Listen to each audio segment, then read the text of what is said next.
In 1999, the world was greeted with the coming-of-age teen sex comedy American Pie. On a budget of $11 million, it went on to gross nearly $250 million worldwide and kickstarted the famous and infamous American Pie franchise. Now, one of the characters in the film is Kevin, played by Rookie of the Year Thomas Ian Nicholas. And even though this dude has clocked me in the head with a tire iron back in 2018 in the film Adverse, I'm honoured to say he's here on the channel today to talk the 25th anniversary of American Pie.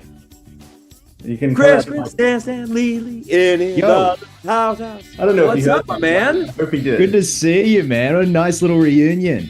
Yeah, dude. Fantastic. Look at your room. Look at all Dude, that. there's so awesome much stuff. shit going on back here. And yesterday I bought a pie from the frozen food section, let it thaw and put a little hole in it today. Oh, you put a little hole in it today. Don't huh? ask me how I did it.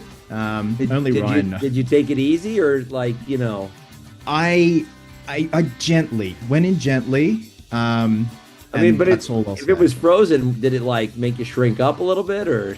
I mean, it just reverted back in, so it's fine. I love that we're already recording, so we already have all of this.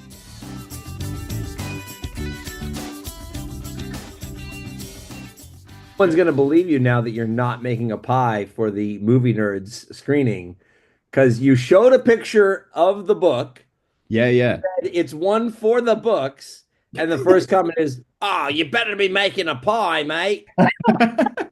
I'm like, dude, do I have to spell it out for I you? think you did. I still got messages from people going, "What is he making? Is he making a pie?" I'm like, "No, he's making the book." God. After this, I'm going to Office Works to get all the supplies for the inside of the book, and my wife is helping me with the tongue tornado page. I Now, I think you were able to find pictures of all the pages, especially because of Book of Love, right? Yeah. So the main one is the tongue tornado, but like most of the pages will be like dummy pages. Dude, it's an absolute pleasure to see you again. Nice little reunion, and congratulations on 25 years of American Pie. How does it feel? You know, some days it feels like forever ago, and then other days it feels like yesterday. But that's I think that's any memory in life and nostalgia. But it's crazy to think, that now, yeah, it feels like in this moment, it feels like it was just yesterday. I had the weirdest thought this morning. It was like, I call it 6 degrees of horror separation. So obviously I do a lot of horror content on this channel. So you're my second Michael Myers victim I've had on this channel. So you played Bill in Halloween Resurrection, and you met your demise through a mirror when old Mikey Myers There you you go. My In the demise right there, background. as drawn by Sean Koss. There's There you the go. knife going into the top of my head. That's beautiful. So the first victim I had, and you recently just worked with him, was Mr. Christopher Nelson, who you worked with on the Ice Nine Kills work of art video. So Chris did the effects for Halloween 2018, and they put him in the film as a cop, and he got killed by Michael, and he did the effects for the Ice Nine Kills music video. And I had no idea you were in that, dude. I watched it. I'm like, I know that bartender. Yeah, when Spencer and Nadia offered me to be in the video, I was like, cool, sounds great. I'd love to do it. And then they explained to me that I was going to be catching the baby, and I was like, I'm doing what? I'm like, yeah, you know what? Just I'll figure it out. Let's go. Just run with it. It looked like a lot of fun, man. Was that just one day? Yeah, I mean, I did my stuff in just a matter of 6 hours or whatever. I mean, obviously there's a lot of extras to contend with, and you know how filming goes. I mean, I beat the crap out of you in Adverse, which there's a picture right there that Sean Koss drew of Yeah. Adverse. Yeah, look, you throttled me over the head with a tire iron. I forgave you, and yet here we are, just having a chat because you're just such a nice guy, man. But I forgive you. It's fine. The tire iron makes a brief appearance in episode 5 of Underdeveloped. I love that it's still getting good use. Like I said, it's crazy that it's been 25 years. Like, to me, the first American Pie was a rite of passage for a lot of Australian youngsters, and I'll get to that. But when it was you, Jason, Eddie, Chris, and Sean on set. Did you guys know that you're onto something special? Like, were you feeling it in your gut and what you were seeing in front and behind the camera that you're like, yeah, this is a winner? I mean, I know that we had a really good time making it. So, that's always fun and I knew that like it felt really good, but that doesn't always necessarily mean that it's going to be well received. Hmm. And certainly, props included in this video. I'm sure that it was like kind of a win or lose, all or nothing situation for Jason, Hmm. considering that he had the pie scene. Yeah. It either, make or break him. Hmm. Um, and so, yeah, but it really wasn't until the film, like I saw the film like a bootleg copy on VHS. Tara, that was like the whole thing. This is why, I don't know if you know this. This is why there's a rated and unrated version of the film. Hmm. Because obviously we were fighting hard to get rated R rating with the MPAA, and they kept like resubmitting the film over and over again, like trimming, little bits off of scenes or cutting scenes or changing dialogue or ADR this just to like, because we were pushing the envelope so hard even back in 1999, Hmm. similar to today. I mean, it was just as inappropriate then as it is now Yeah. for us to do this film. And so there ended up being this like bootleg copy going around LA, and we heard about this. Hmm. Like, wait, someone like ripped a copy of the movie like before it's in theaters and it's on this VHS tape. It pretty much looked like, you know, like the lines through it and everything, like the porn that Jason's watching at the beginning of the movie or Jim's watching. And so Tara got a copy of this VHS. So we all like went over to her apartment to watch it. And I remember like that was the first time we saw it. And we're like, wow, this is actually like a really good movie. We're all proud of it. Hmm. But it still wasn't until it like did well in the box office and it was a sleeper hit, you Yeah. know, where it just kept doing well and people kept going to see it and it stayed in theaters for 12 weeks or more, maybe like 16 weeks total. Yeah, it was kind of like it did well here, but obviously it was catered to more adults and we were all in primary school. Like we were all youngsters when it came out. And I went to IMDb. You can never rely on IMDb trivia because I think a lot of it is full of shit because sometimes it says the pie was bought from Costco, the pie was styrofoam. So I'm going to ask you a few true or false for IMDb trivia. So it says, due to the film's modest budget, Universal gave the filmmakers considerable creative freedom during filming, which allowed the actors to improvise a lot of the dialogue. Did you and the boys improvise a lot? There was some improv stuff. I mean, there's some stuff that didn't make the cut. Like we had a whole bit that we improved at dog years. Oh yeah. I don't remember what the scene was, but it was something like I do remember that like we wrote like it wasn't even so much improv. Like we were improving and then coming up with things and then like redoing that. And there was like at some point where Chris Klein like referenced like Ted Nugent. Like I don't know what it was. There was something in there. I have this vague recollection of it. I know that we were getting a lot of pushback from the studio about what we could and couldn't do, but I Mm, know that the directors were adamant about pushing the envelope. So I mean, it wasn't that they just had so much creative freedom. I think we were a modest budget because we were only a $10 million movie, which for a studio picture is a really small budget. yeah, I know yeah. 10 million maybe sounds like a lot, but you Mm. know, it's not. Is it true that you read a few pages of the script, thought it was a porno, and threw it in the trash and yelled at your agent? Yep, that is 100% true. Well, it wasn't called American Pie. It wasn't called the shooting script. It was East Great Falls High, which is based upon East Grand Rapids, where Adam Hurst grew up.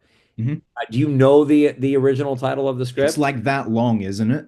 Yeah, it was an untitled teen sex comedy that you can make for under $10 million dollars that most readers will hate, but I think you'll love. And the So, first scene was not Jason and his parents and, the sock puppet.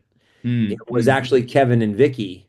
Because the uh, opening and closing of the film was Kevin, and then it was Kevin returning the book at the end of yeah. the movie. That was the intro and outro of American Pie in its Mm, original script that, I auditioned for. But the opening scene was Kevin and Vicky was instructing Kevin on how to utilize his fingers. I'll let you put the rest together as far as what you think might have been happening. And yes, that's what was happening. And so I read this scene. I didn't even get past like not even like through the first page. It was mm. just like, oh, make a circle with a line through it. I was like, yep, this is trash. And I call my agent and go, why are you sending me porn? Like, no, thank you. When you guys were filming, did you play music even back then? So my first album that you cannot find any copies of, I had just finished it. And I remember pitching the directors and producers to have one of my songs on the soundtrack, and they all agreed. They were Mm. going to put the title track, Something More, on the soundtrack, and then the music supervisor kiboshed it. Because that's what I was gonna ask, man. Because like obviously the film's great, but the soundtrack's a banger as well. It's just such a product of that perfect little pocket in the late 90s. And like to this day, like I still listen to like, You Wanted More, Summertime. I finally got one in on American Reunion. Yep. But that was because I realized that asking them for the favor wasn't working. Mm. So I went one step further. So I basically choreographed the perfect audition. This film made nearly $250 million. And like for a raunchy teen comedy, that is unheard of. And like you guys were up against Wild Wild West, I think, at the same time.